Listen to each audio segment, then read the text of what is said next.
نمیدونیم، با سرچ نمیدونیم. بله همکارش باز آلدرین که تقریبا چند دقیقه بعد از آرمسترانگ کارو گذاشت روی ماه. برای چی اینا رو نمیدونیم؟ برای اینکه همیشه اولین ها بولد هستن. بلندترین قله جهان اورسته و همه میتونیم یا بلدیم یا میتونیم با یه سرچ ساده به دست بیاریم. دومین قله بلند جهان K2 هست در همون رشته کوه هیمالیا، ولی هیچکی باهاش آشنایی نداره. اولین نفری که به فضا سفر کرد یوری گاگارین بود. دومین نفر آلن شپارد بود که همه کسی ازش اطلاع نداره، باهاش آشنایی نداریم. به همین ترتیب هم کسانی که پا روی ماه گذاشتن. برای چی؟ به دلیل اینکه ما همیشه اولین ها رو میشناسیم.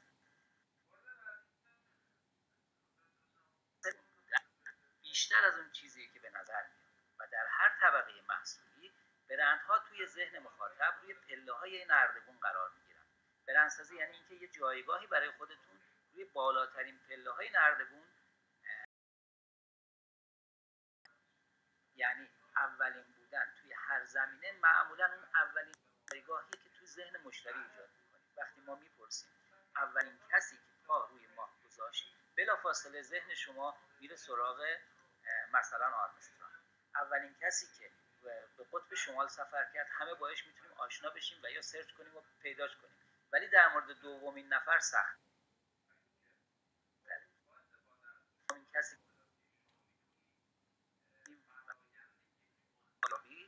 ضرورت خودش رو نشون میده. اولین بودن توی هر زمینه یعنی جایگاه اول رو در ذهن مشتری داشته باشیم.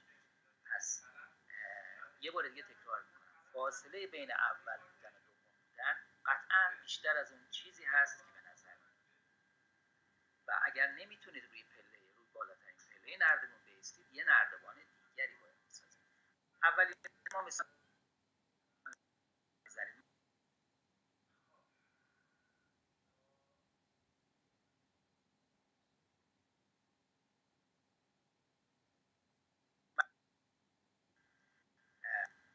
اما دومین ها رو ما نمیشناسیم. اگر ما بخوایم در پله اول نردبان نتونیم قرار بگیریم، باید نردبان دیگری بسازیم.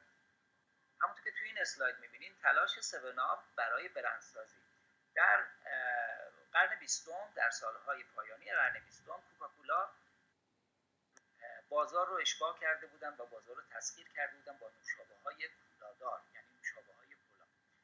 7up روی نردبانی قرار گرفته بود که پله اولش در اختیار کوکاکولا بود و پله دومش در اختیار پپسی و قطعا نمیتونست هیچ کدوم از این دو جایگاه اول و دوم رو بگیره. 7up نردبان خودش رو ساخت و کمپین همینطور که توی اسلاید می‌بینید آنکولا رو راه اندازی کرد. یعنی گفت ما نوشابه‌های بدون کلا، من جزو اولین نفر در پله اول نردبان نوشابه‌های بدون کلا هستم. جایگاه یابی یا جایگاه سازی یعنی کاری که 7up کرد. وقتی نمیتونید در پله اول و دوم نردبان اصلی برندتون بایستید، نردبان دیگری بسازید. در تمام محصولات ما میتونیم این دو رو مثال بزنیم. عرض کردم در محصولات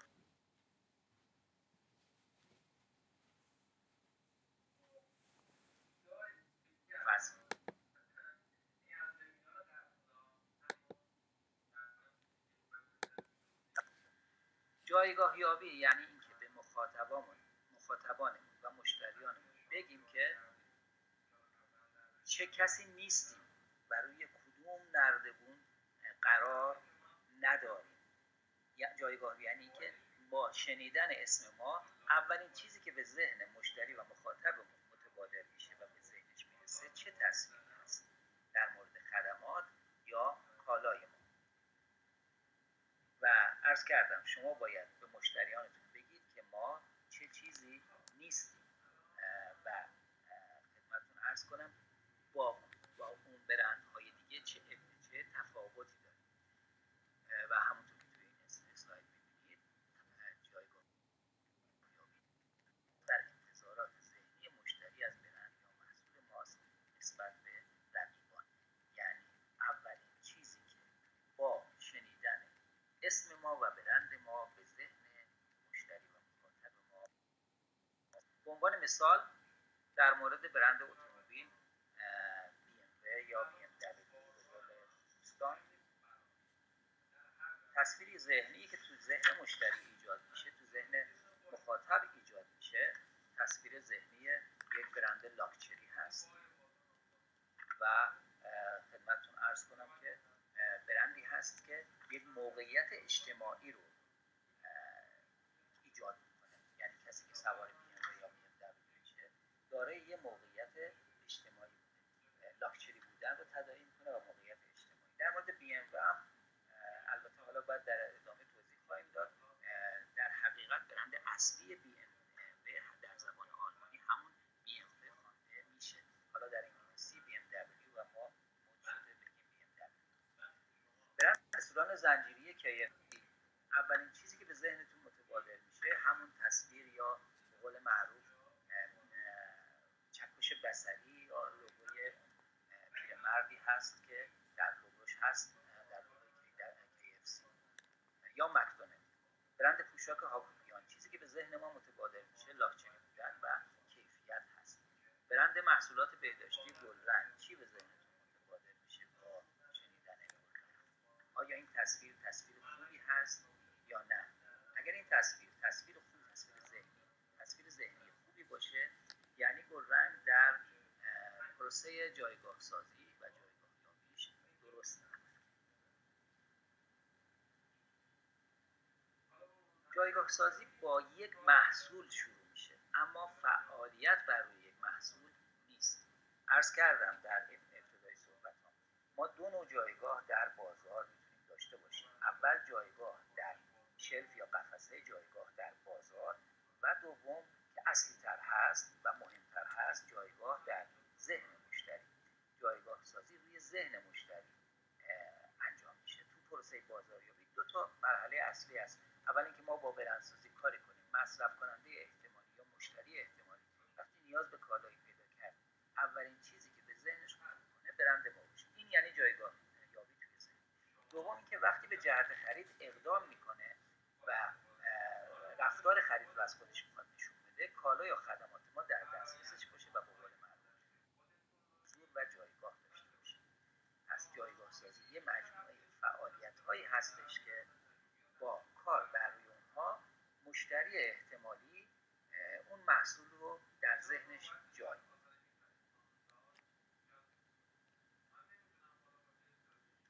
و البته کار روی ذهن مشتری کار ساده‌ای نیست و در شرایط فعلی به وجود آوردن اون چیزی که توی ذهن مشتری وجود نداشته باشه خیلی مشکله.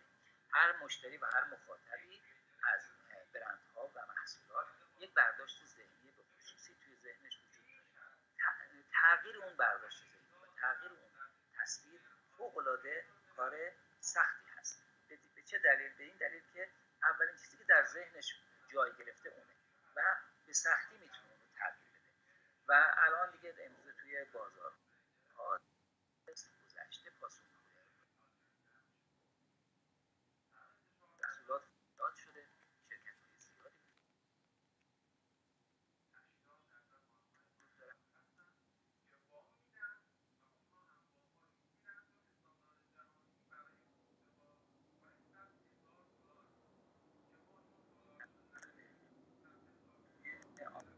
موضوعاتی که در موردشون چیزی نمیدونن رو دارن، ولی شنیدن این که در مورد کتاب‌ها اشتباه کردن براشون سینه و سختی که قبول کنید که انتخابتون تا الان اشتباه بوده تحمل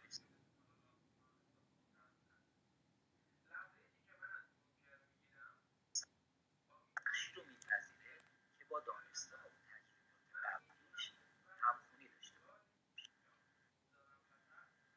همونطور که توی این اسلاید میبینید یه فرد معمولی میتونه تحمل شنیدن اخبار رو داشته باشه چون اطلاعاتی در مورد اونها نداره، اما تغییر ذهنیت همونطور که گفتم سخت‌تره.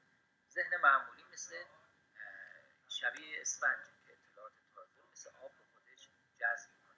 اگر به ریختن اطلاعات توی اسفنج ادامه بدیم بالاخره اشباع میشه و دیگه اطلاعاتی رو دریافت نمی‌کنیم. بهترین که برای مشتری پیام‌های ساده است نه پیام‌های پیچیده. میدونید فرق بین دیتا و یا اطلاعات خام اطلاعاتی هستن که همه ما میشنویم و در موردش شاید نظری بدونیم، اما این اطلاعات وقتی که آنالیز میشه تبدیل میشه به دانایی، آگاهی یا اینفورمیشن. ذهن مردم سرشار از اطلاعات بیهوده هست، اطلاعاتی که در طول روز در محیط کار، محیط زندگی باید سر و کار دارن و در حقیقت ما دچار یک بمباران اطلاعاتی هستیم. پس توی این بمباران اطلاعاتی یا به نوعی انفجار رسانه‌ای ما باید سعی کنیم که پیام خودمون رو به موقع مناسب و به شخص مناسب در زمان مناسب برسونیم تا اون بازدهی که میخوایم رو داشته باشیم. اینجا میبینید که تعداد کل عناوین کتاب‌های چاپ شده در ایران که حالا زیادم نیست، در سال 1402 حدود 120,000 عنوان. اگر ما برای هر کتاب حداقل 2000 تیراژ رو در نظر بگیریم، یه چیزی حدود 2,400,000 عدد کتاب، یعنی 450 میلیون صفحه در یک سال چاپ شده. آیا همه اینها قابل خوندن؟ نه. توی امریکا 98% خانواده‌ها از تلویزیون استفاده میکنن. یه خانواده امریکایی به طور متوسط هفته‌ای هستن که الان اضافه شدن و همه باید سر کار دارن. روزنامه‌ها، رادیو، تلویزیون، تبلیغات محیطی، اتوبوس، دیوارهای شهر، رسانه‌های اجتماعی، همه ذهن و مغز مخاطب رو هدف قرار دادن و در این شرایط که عرض کردم سازمانی موفقه که بتونه در ذهن مخاطب رسوخ بکنه و پیام مناسب خودش رو به قول معروف به مخاطب برسونه. امروزه هر چیزی که حرکت میکنه حامل یه پیام از یک برند متفاوت هست. اتوبوس‌ها، کامیون‌ها، مترو، تاکسی‌ها، حتی افراد، حتی انسان‌ها تبدیل به تابلوی تبلیغاتی متحرکی برای برندهایی مثلا آدیداس، کوچی و یا سایر برندها. همه حتی در این فکرن که در روی توالت‌ها و سرویس‌های بهداشتی هم آگهی نصب کنند و هر روز هزاران پیام تبلیغاتی به ذهن مصرف کننده میاره. پس همونطور که گفتم ما باید سعی کنیم یه پنجره‌ای به ذهن مصرف کننده و مخاطب باز کنیم و پیاممون رو به سادگی برسونیم. پیام سادگی یعنی چی؟ مثلا شعارهای تبلیغاتی، شعارها و یا ما در اصطلاح بازاریابی بهش میگیم بیخ گفتار. شعارهای تبلیغاتی یادتون هست که به یادتون مونده باشه، همیشه به یادتون مونده باشه. میتونید مثالی بزنید، یک جمله یا شعار برند رو به من بگید که در مورد یکی از برندهای داخل ایران باشه و به یادمون مونده باشه و ساده باشه.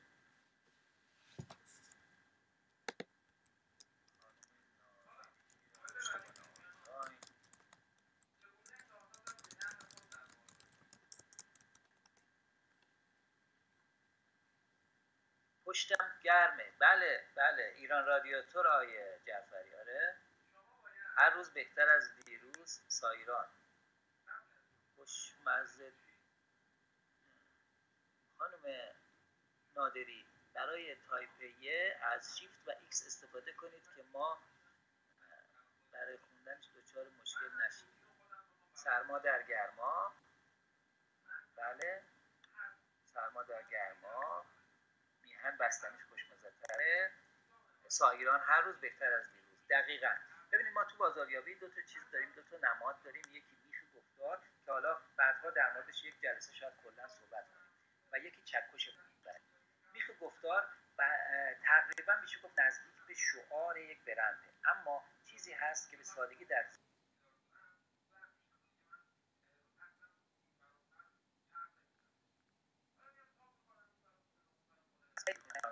حالا پشتم گرمه، هر روز بهتر از دیروز، اینها میخهای گفتار هستن. حالا چکش بصری چیه؟ چکش بصری یک تصویری بجز یک تصویری هست که این هم در ذهن مصرف کننده میمونه، مثلا اون علامت تیکی که مال برند شیر یا همون علامت سایران یا میمون روی لوگوی میمون روی بسته های چیز. این چیزی است که در ذهن مصرف کننده میمونه.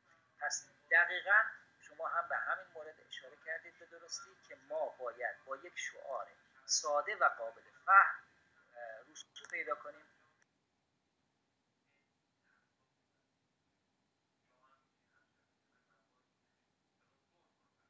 در این مورد همه تلاش ها متوجه ویژگی‌های کالا یا محصول، یعنی استنباط ما این بود که اگر محصولی رو تولید کنیم که کیفیت داشته باشه، لاجرم مصرف کننده اونو میخره و دیگه دنبال بازاریابی برای اون نبود.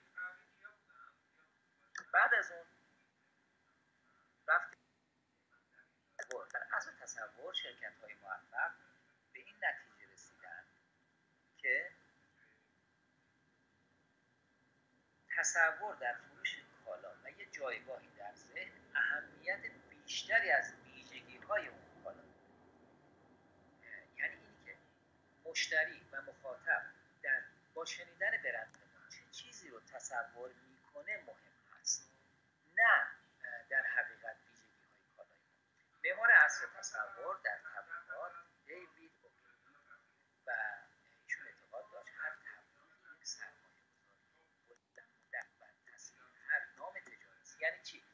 یعنی امکان داره ما تبلیغی بکنیم، تیزری رو بریم، تبلیغاتی رو انجام بدیم، ولی در کوتاه مدت اون بازدهی رو که خواستیم بهش نرسیم، راندمانی که میخوایم نداشته باشیم.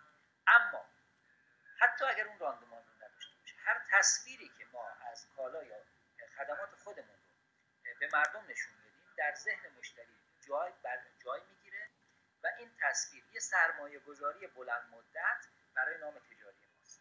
در وبینار بازاریابی تلفنی من عرض کردم خدمت دوستان که بازاریابان تلفنی با تماس در حین تماس با مشتریان احتمالی و مشتریان به نوعی بالقوه، حتی اگر این مشتری ترغیب به خرید نشه و خرید انجام نشه، حداقل کاری که انجام میشه این برندسازیه، یعنی ذهن مشتری و مغز مشتری با برند ما آشنا میشه.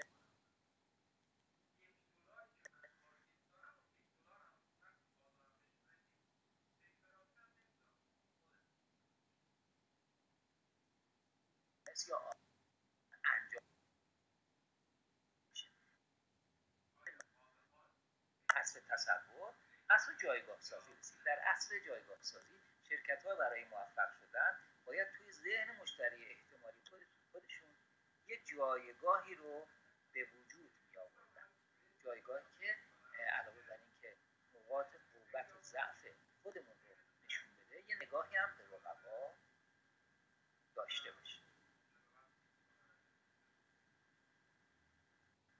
و ما حرکات و رفتارهای رقبا رو هم در نظر داشته باشیم.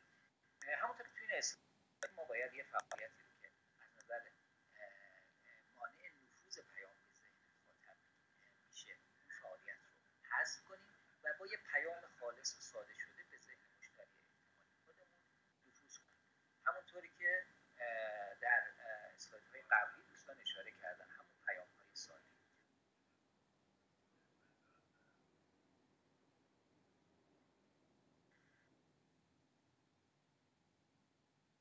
دانشگاه بیشتر از 7 واحد بپردازه و همین دلیلی که 7 یه عدد آشناییه، 7 چه میدونم عجایب هفتگانه، همه اینها عدد 7 یه عدد آشنایی برای ما. همین الان اگر مثلا دوستان بخوان به خاطرشون بسپرن چند تا نام شامپو نام ببرید، آیا چند تا میتونید نام ببرید؟ من مطمئنم کمتر از 7 است. چند تا برند آب میوه میتونید نام ببرید؟ به این خاطره که این تعداد به ذهن انسان نمیمونه. پس ما اگر که جزو 2 یا 3 برند اول در بازار و جایگاه در ذهن مصرف کننده نباشیم، در حقیقت قافیه رو باختیم. مردم مفاهیم جایگاه یافته رو بهتر از اسما به خاطر میارن. بذار یه مثال بزنم. مفاهیم جایگاه یافته یعنی برندهایی که تبدیل به برند کاپیتان بازار یا برند به قول معروف مصرف کننده شدن، مثل کلینکس، مثل وایتکس، مثل پفک نمکی، مثل تای، مثل دلستر. وقتی که ما کلینکس یک برند دستمال کاغذی قدیمی بود، منتها چون اولین جایگاه رو در بازار ایران داشت، ما هنوز هم شاید بعضی از قدیمی ها دستمال کاغذی رو وایتکس یک اولین برند سفید کننده ای بود که وارد بازار ایران شد و ما هنوز هم وقتی که مراجعه می‌کنیم برای خرید سفید کننده میگیم یه دونه وایتکس بده یا میگیم یه دونه دلستر هم همینطوره. خب خانم نادری شما رو به خدا یک برای یه شیفت و ایکس رو بگیرید. آها مثل شلوار لی، دقیقاً شلوار لی یا برند لیوایز اولین برندی بود که جا افتاد و جایگاه اول رو در ذهن مردم داشت. برای همین هنوز هم ما به شلوارهای کتان میگیم. دقیقاً خانم نادری، متشکرم از همکاریتون و تعامل. ذهن برای چیزای تازه و متفاوت جایی نداره مگر اینکه به یه جوری اون کالا رو ربطش بدیم به کالاهای دیگه‌ای که در ذهن مردم وجود داره. یعنی اگه کالای جدیدی داریم، به جای اینکه بگیم این کالا چیه، بهتره بگیم این کالا چیزی نیست. مثلا نخستین خودروها کالسکه بدون اسب نامگذاری می‌شد. این کالسکه بدون اسب، بنزین سوپر، بنزین بدون سرعت، تیوبلس، لاستیک بدون تویی، وایرلس همینطور، کیلس یعنی اتومبیلی که بدون کلید روشن میشه، بدون سویچ روشن میشه. مثلا میتونیم در مورد کالاها بازم نام ببریم 7 آپ نوشابه بدون کولا یا روغنهای بدون ترانس. پس ما برای جایگاه یابی در ابتدا به جای اینکه بگیم که ما چه چیزی رو برند ما داره، بهتر اینه که بگیم ما چه چیزی رو نداریم، یعنی چه تفاوتی با سایر برندها داریم. خب تا اینجای کار اگر سوالی دوستان دارن یک فرصتی داشته باشیم.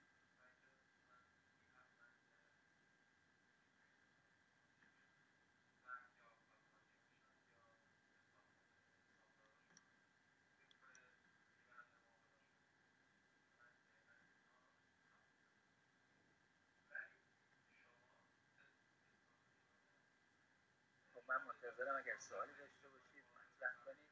من در خدمتتونم. وگرنه یه 3 دقیقه یه استراحت کوچیکی داشته باشیم و بپردازیم. ما یه چیزی حدود نیمه از. خب خانم نادری،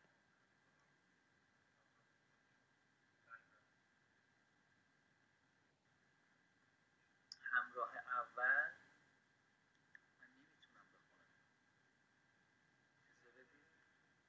شعار همراه اول هیچکس تنها نیست هم جایگاه سازیه.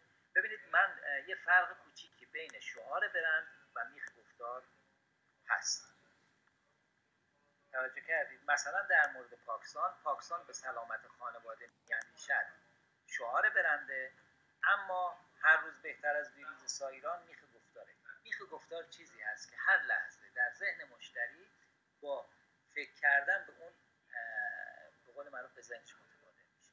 در مورد همراه اول هم در مقابله با ایرانسل، چون همراه اول اینم مثال خوبی بود، برند اول بازاره، همونطور که خدمتتون از کوکاکولا برند اول و پپسی برند دومه، همراه اول هم برند اول و پیشرو و رهبر بازاره و ایرانسل نفر دوم و در روی پله دوم جای. ببینید بعد از اون دیگه رایتل و بقیه اپراتورها دیگه ظاهرا غالبا و به صورت منطقی جایی نخواهند داشت. آقای جعفریان،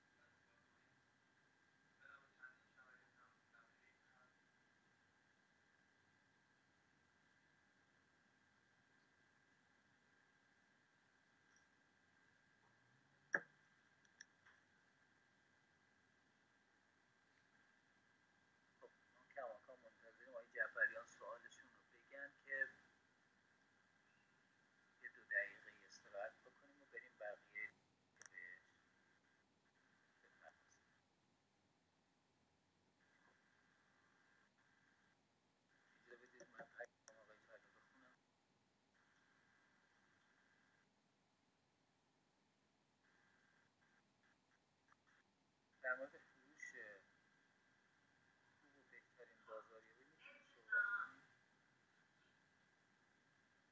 در مورد فروش خوب و بهترین بازاریابی صحبت کنم. چشم. ببینید آقای جعفریان، ما چیزی به عنوان فروش خوب یا بهترین بازاریابی نداریم. میدونید ما بعضی از مفاهیممون مفاهیم کیفیه، بعضی مفاهیم کمی. در مورد بازاریابی ما یک مفهومی داریم به نام KPI های بازاریابی یا شاخص های کلیدی عملکرد بازاریابی. در وقتی که یه سازمان یک سال مثلا یا دوره ای رو به بازاریابی پردازه و از روی شاخص های کلیدی عملکرد بازاریابی مشخص میشه که آیا به اون اهدافی که میخواسته رسیده یا نه. حالا شاید بهترین بازاریابی که عرض کردم ما اینو نداریم، ولی این شاخص ها رو مثلا بعضیاش هزینه جذب مشتری که هزینه جذب مشتری باید کم باشه، یعنی در بعدی ارزش طول عمر مشتری هست. یعنی یه مشتری وقتی که جذب میشه و شروع به خرید میکنه، مقدار خریدش در طول اون یک سال یا دوره مالی یا دوره بازاریابی اونقدر باشه که هزینه های جذبش رو پوشش بده. پس ما وقتی که این شاخص های عملکرد کلیدی عملکرد بازاریابی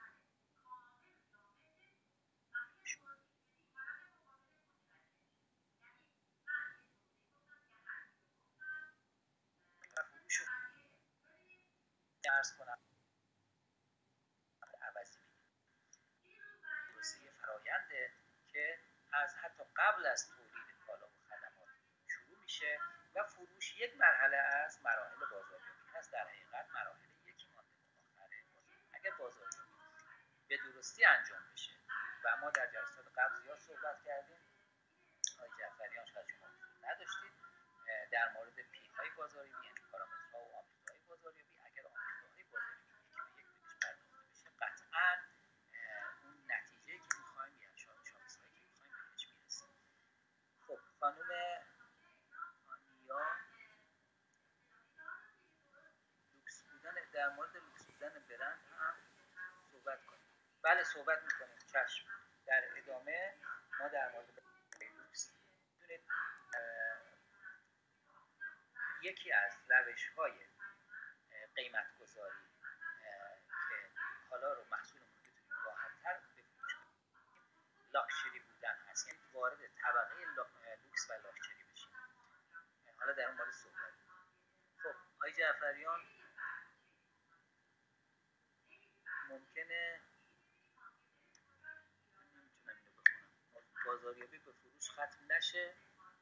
ممکنه بازاریابی درست انجام بشه ولی به فروش ختم نشه. نخیر، اگر بازاریابی مراحل بازاریابی به درستی انجام بشه، قطعاً ما ببینید آقای جعفریان، ما در بازاریابی اهدافمون فراتر از فروش. اهداف ما در بازاریابی اولیش برندسازی، یعنی اینکه جایگاهی در ذهن مشتری ایجاد. دومی اینه که جایگاهی رو در بازار ایجاد. سومین این که مشتریان قبلی خودمون رو ترغیب بکنیم به افزایش میزان خرید و بعد از اون تعداد خریدها رو افزایش بدیم و بالاخره مشتریان جدیدی رو جذب کنیم. و اگر ما بازاریابی رو به درستی انجام بدیم تا حدودی و به فروش ختم نشه، شاید محصول ما اون پارامترهایی که لازم داریم رو نداشته باشه. عرض کردم ما در آمیخته‌های بازاریابی به این پرداختیم. اول محصول، اول پروداکت، اول باید ببینیم محصول اون ظرفیت‌ها رو داره یا نه. دوم بازار هدف رو به درستی انتخاب کنیم. سوم قیمت گذاری درست باشه. شاید یه محصول خوبی داشته باشیم، بازار هدف هم درست انتخاب کنیم، ولی یه قیمت نجومی و قیمت فضایی رو بذاریم، خب ما مشخصه به فروش ختم نمیشه. و چهارم بالاخره پروموشن یا ترفیعات فروش رو بهش بپردازیم. اگر تمام، من به جرئت میتونم، اگر تمام پارامترهای فروش رو، پارامترهای بازاریابی رو رعایت کرده باشیم، لاجرم محصول ما به فروش ختم میشه. خب اجازه بدیم بریم سراغ ادامه داستان. خواهش میکنم آقای جعفری. بله عرض کردم که ما باید جایگاهی رو در ذهن مشتری ایجاد کنیم، اما این جایگاه سازی، برخی از کالاها هستند که وارد دارای یک جایگاه پیشرو یا رهبر بازار هستند کسی که نخستین بار در ذهن مشتری رسوخ کرده باشه. یعنی اولین بودن در فکر مشتری و در ذهن مشتری. همونطور که تو این اسلاید میبینید، کسی که اولین بار توی ذهن وارد میشه به 2 برابر نام تجاری شماره 2 و به همین میزان در مقایسه با نام تجاری شماره 3 توی ذهنش میبینید. یعنی اگر شما برای اولین بار با یه برند حالایی که تا به حال نبوده مواجه بشید و آشنا بشید، به 2 برابر زمانی که شماره 2 رو بشنوید، این در ذهن شما در امریکا در برابر هر شخص پپسی فقط میتونه 12 تا بفروشه. بیهوده ترین کار توی بازاریابی عوض کردن تفکر مشتریه. گفتم مردم دوست ندارن فکرشون رو تغییر بدن، مگر اینکه ما رسوخ کنیم به تدریج در ذهن مشتری و با یک پیام ساده و یا اسم ساده خودمون رو نشون بدیم. مثلا شرکت اپل وقتی که به بازار وارد شد، البته با اینکه قبل از اپل کامپیوترها و برندهای دیگه زیادی تو بازار مثل کومودور وجود داشت، با یک جایگاهی توی انتخاب برند مناسب جایگاه خودش رو توی ذهن مخاطب به دست آورد. قبل از اپل همونطور که میدونید و یادتون باشه یا نه، کومودور بود، MITC بود، رادیو شاک بود، پردازهای اینا حضور داشتن، ولی هیچ کدومشون در ذهن مشتری جای ثابتی نداشتن. اپل با یه اسم ساده و راحت به ذهن مشتری راه پیدا کرد. میدونید الان یه توضیح بدم. خانم نادری گویا صحبتی در این مورد کردن در مورد شعار برند و گفتار. چکش بصری یعنی چیزی که ما به ذهنمون میاد و همیشه میبینیم تو ذهنمون هست از برند، همینه، همون سیب گاززده اپل. با شنیدن این اسم دقیقاً اون سیب گاززده، حالا رنگ فعلا رنگ سبز، قبلا رنگش فرق می‌کرد، تغییر دادن، اون سیب گاززده به ذهن همه متبادر میشه. این یعنی درست کار کردن روی جایگاه بصری، روی چکش بصری و جایگاه. اما اپل شد رهبر بازار. چطور میتونه این رهبری و پیشرو بودن رو حفظ کنه؟ همیشه یه جنگی بین 2 تا برند اول و دوم وجود داره. رهبران بازار نباید رقبای دومشون رو از دور خارج کنن. اونا به این رقبا برای به وجود آوردن یک توجه خاص احتیاج دارن. در ظاهر ما میبینیم جنگی بین جنگ کلاها، در اصطلاح جنگ کلاه بین کوکاکولا و پپسی همیشه وجود داره. اما این جنگ در اصطلاح به قول عامیانه جنگ زرگریه. یعنی اگر کوکاکولا نباشه پپسی نمیتونه بفروشه و برعکس. اینها به هم نیاز دارن. برای چی؟ برای اینکه ما در جلسه گذشته صحبت کردیم دیوارهای ورودی به این صنعت رو بالا ببرن. اگر کوکا و پپسی مثلا در بازار ایران در سالهای گذشته پیشابه‌های متفرقه و برندهای متفرقه فوق‌العاده بیشتر. به چه دلیل؟ به دلیل اینکه کوکاکولا و پپسی با رقابتی که با هم داشتن، به قول معروف همدیگر رو داشتن ضعیف می‌کردن. نوشابه‌های دیگه مثل زمزم که سالها پیشم بود اما ضعیف، مثل آلیس، مثلا پارسیکولا، مثل آرسوکولا، مثل سالم، مثل بهرنگ، نوشابه‌ای است که الان دیگه شما نشنیدید سال‌هاست اسمشون، ولی قبلا بودن. اینها وارد بازار شدن و بازار رو در حقیقت در برخی از مقاطع و بخش‌های بازار رو فتح کردن و تسخیر کردن. اما زمانی که کوکاکولا با پپسی رقابت ناسالم بین خودشون تبدیل به یه رقابت همکارانه کردن، تمام نوشابه‌های متفرقه تو بازار در حقیقت از بین رفت. همین الان برندی مثل آلیس که برند فوق‌العاده قوی هست، شاید در بخش عظیمی از بازار برند شما محصول نوشابه‌شو نمی‌بینید. شما آلیس رو با دوغش، آلیس رو با خدمتتون عرض کنم که مثلا ماه و شعیرش یا آب میوه‌هاش و شیرش میشناسید.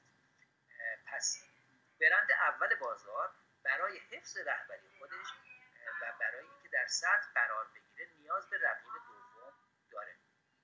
قانون دوگانگی میگه توی هر مقوله‌ای 2 تا نام تجاری اصلی وجود داره، مثل شورلت و فورد، کوکا و پپسی، اسنپ و تپسی، مکدونالد و برگر کینگ، حالا کوداک و فوجی، ریبوک و نایکی، کرست و کلگیت تو خمیر دندان. خانم نادری افق کوروش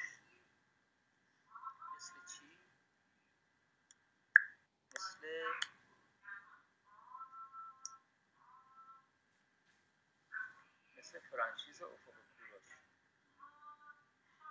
خانم نادری توضیح بدم. فرانچیز یا حق تولید دقیقاً ما دو تا همکاری در فروش و تولید داریم، یکی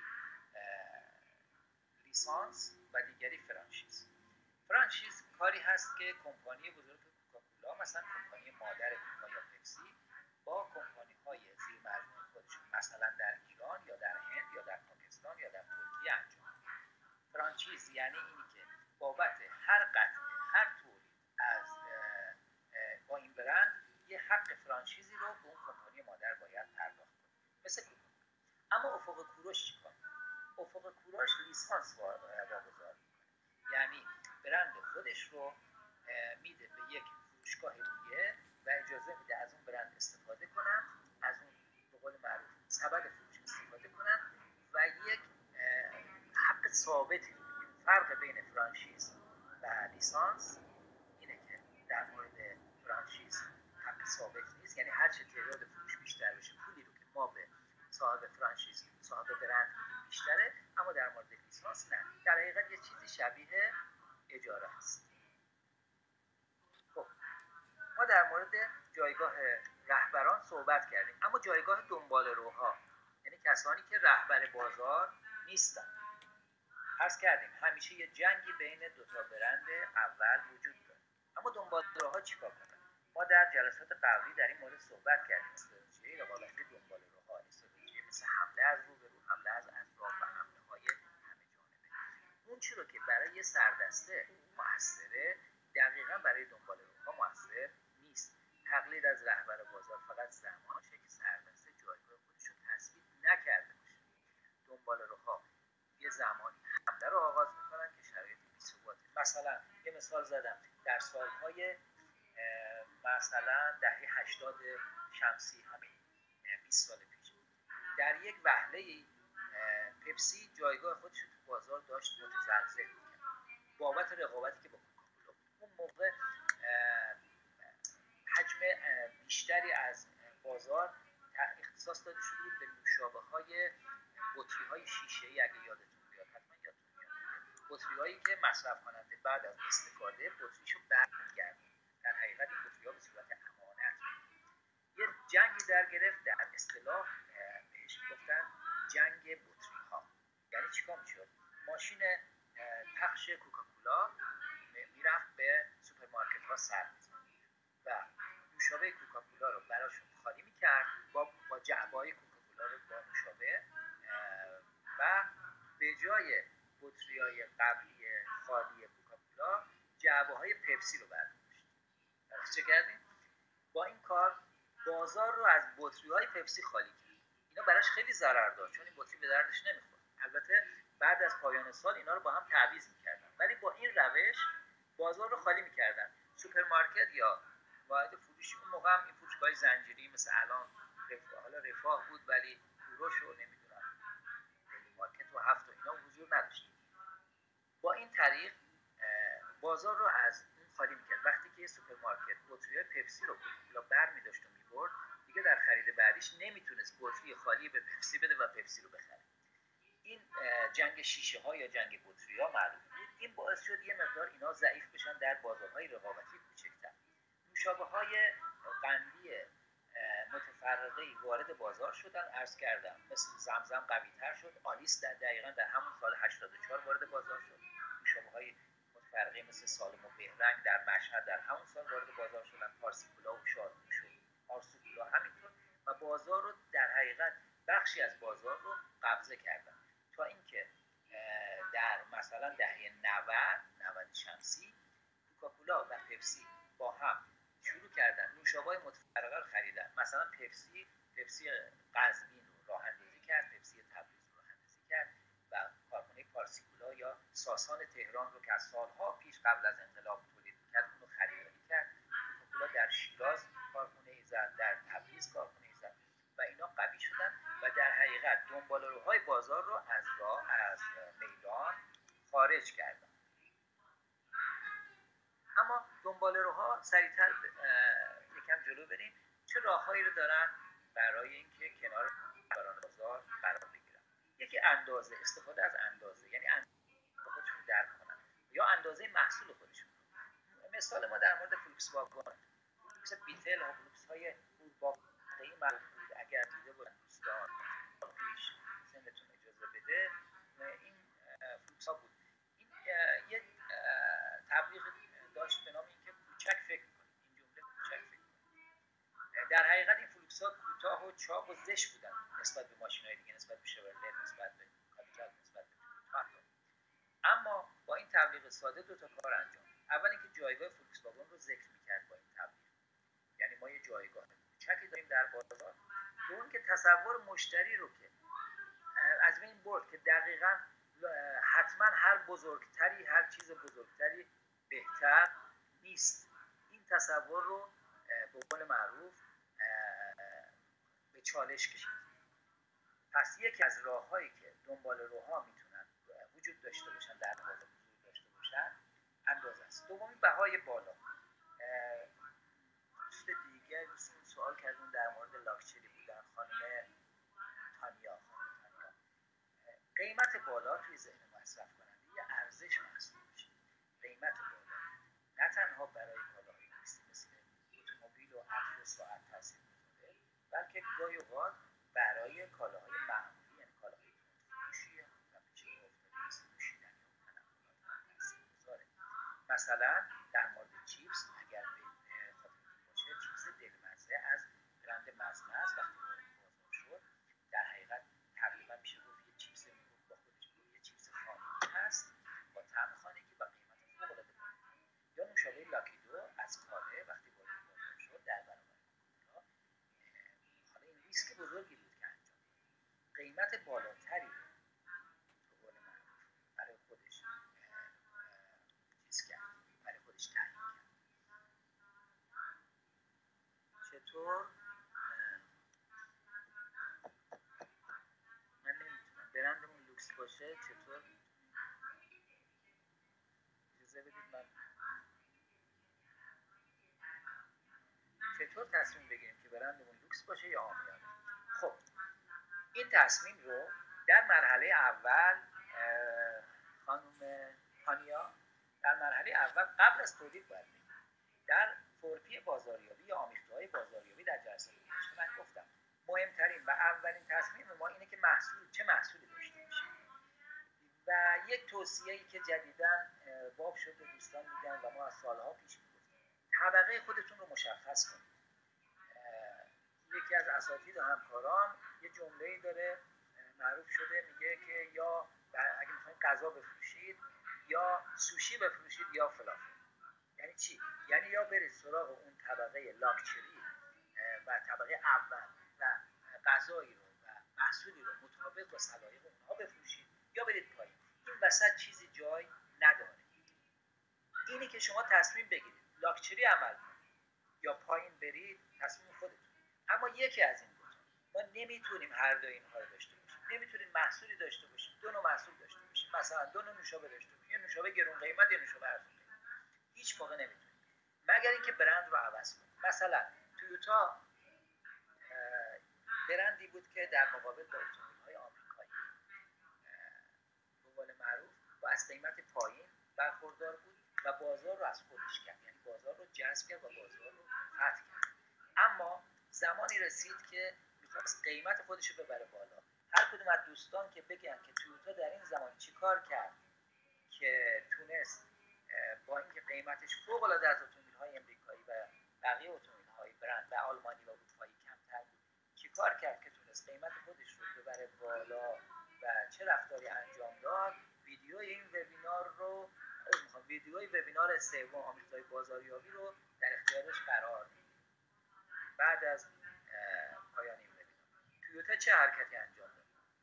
آقای عرب آمری، بله، لکسوس، دقیقاً تویوتا برند لکسوس رو وارد بازار کرد. من خواهش میکنم همکارانم اسم آقای بهزاد عرب آمری رو یادداشت کنم. من ویدیوی وبینار سوم رو، چون کم وبینار آماده میشه، اون رو در اختیار دوستان آقای آمری قرار میدیم در آیدی تلگرامشون. خب خانم تانیا گفت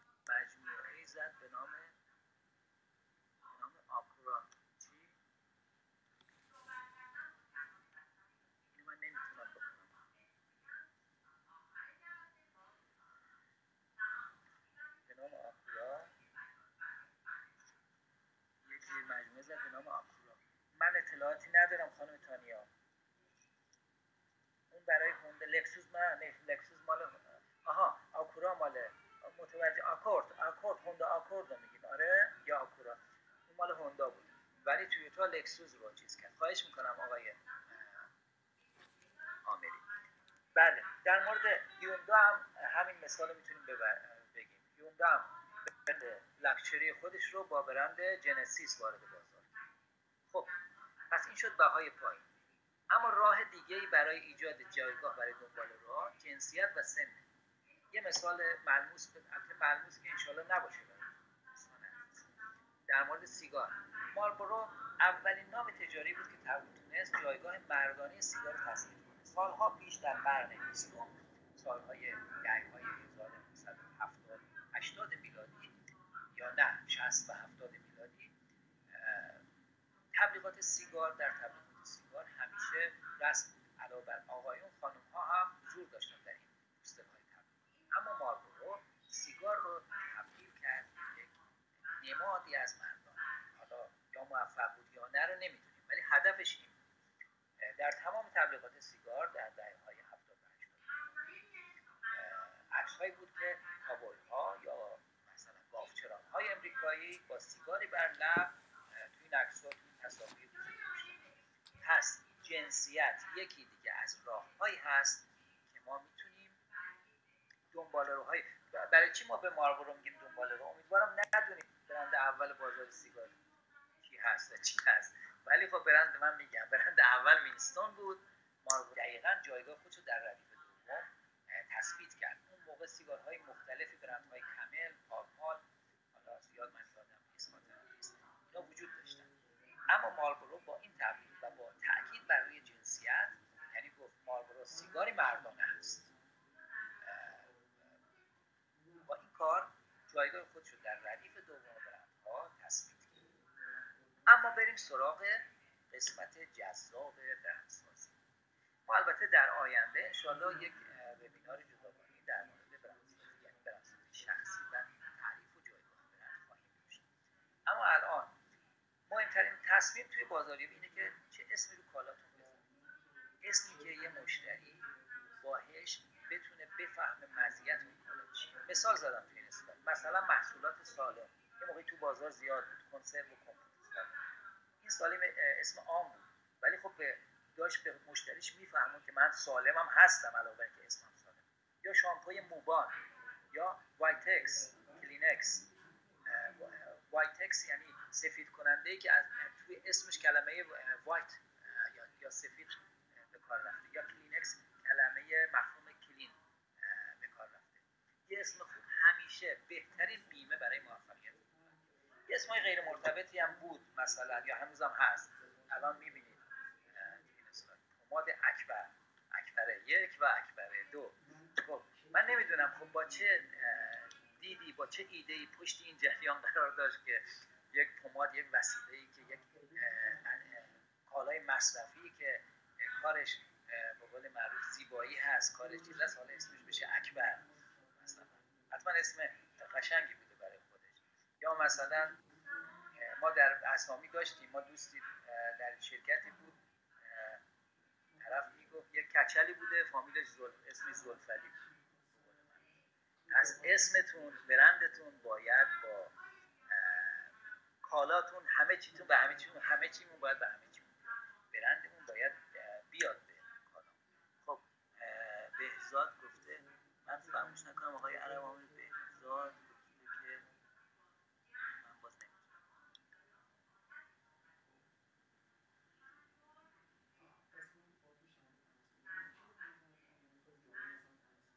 خب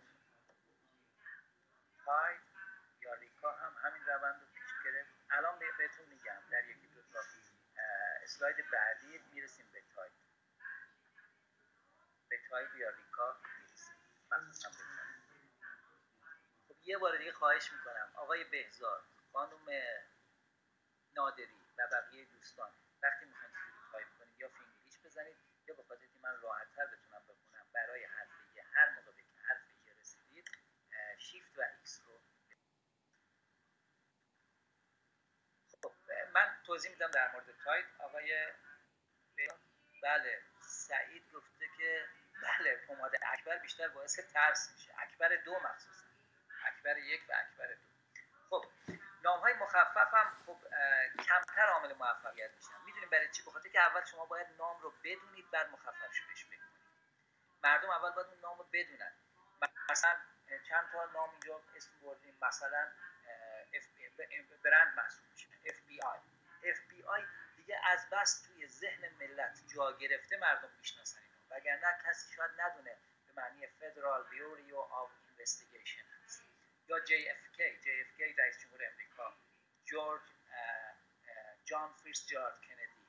یا LG برند LG ترکیبی از لاکی و گولد استار هست. IBM کی میدونه IBM چیه؟ IBM کی میدونه چیه؟ جایزه نداره. IBM میشه International Business Machine Corporation. خب ببینید آیا اگر به شما میگفتن اون زمان که IBM حرف اولو بله امیررضا داره تایپ میکنه اینترنشنال چه گفت، اون زمان میگفتن شما برید کامپیوتری بخرید با نام ماشین های اداری مثلا اینترنشنال بین المللی، خب کسی نمیفهمید، ولی IBM توی ذهن‌ها مونده. یا مثلا به جای فیات اگه میگفتن به قول معروف فدرال اینترنشنال اتومبیل تورینو، کی میدونست این در مورد چی هست؟ اما خب اسم فیات رو گذاشتن. یا BBC که حالا برودکاستینگ بریتیش برودکاستینگ چنل. خب امیررضا گفته دیر شد. آره دیر شد. خب کالاهای جدید نام جدید میخوان. شما نمیتونید که بر روی کالاهایی که تازه تولید شده همون نام‌های قبلی رو بذارید. مثلا بهزاد عزیزم، تایت اول به بازار اومد. شعار تایت این بود لباس‌ها رو سفید می‌کنه. محصول بعدی چیر، همون کمپانی برکتن گمبل یا یونیلیور تایت رو تولید می‌کنه. باید بعداً سرچ کنم. چیر رو که وارد بازار کرد شعارش این بود لباس‌ها رو سفیدتر از سفید می‌کنه. بعد برند بعدی مثلا یه سال بعد اومد تو بازار به نام بول، مال همون کمپانی. شعار اون این بود لباس‌ها رو براق. ما تایپ حرف اول توی بازار سفید کننده همین کمپانی 2 تا برند دیگر رو وارد بازار کرد ولی اسمشون تایپ نذاشت. پس ما نمیتونیم همه محصولاتمون رو یه اسم بزنیم. یا شرکت گلرنگ، اگر شاید نمیدونستید و بدونید تمام این برندها مال گلرنگه. اویلا، فامیلا، حیات، اکتیو، بازوره، همه، مریدن در همینلندان، نانسی و مرسی. شرکت گلرنگ یا گروه صنعتی گلرنگ بعد از اینکه برند گلرنگ رو جا انداخت، بعد رفت سراغ برند ابه و بعد شروع کرد به خرید سایر شرکت‌ها که شمال گلرنگ و تفصیل هم مال گلرنگ. همونجایی که خرید ما هستیم. تنوع محصولات وقتی شکل میگیره که از اسم محصول تصمیم شده برای محصول منطق تنوع از نظر منطقی کار درستی، اما از نظر بازاریابی و واقعیت اینجوری نیست. از دیدگاه مشتری تنوع کالا دقیقاً بر علیه برندسازی.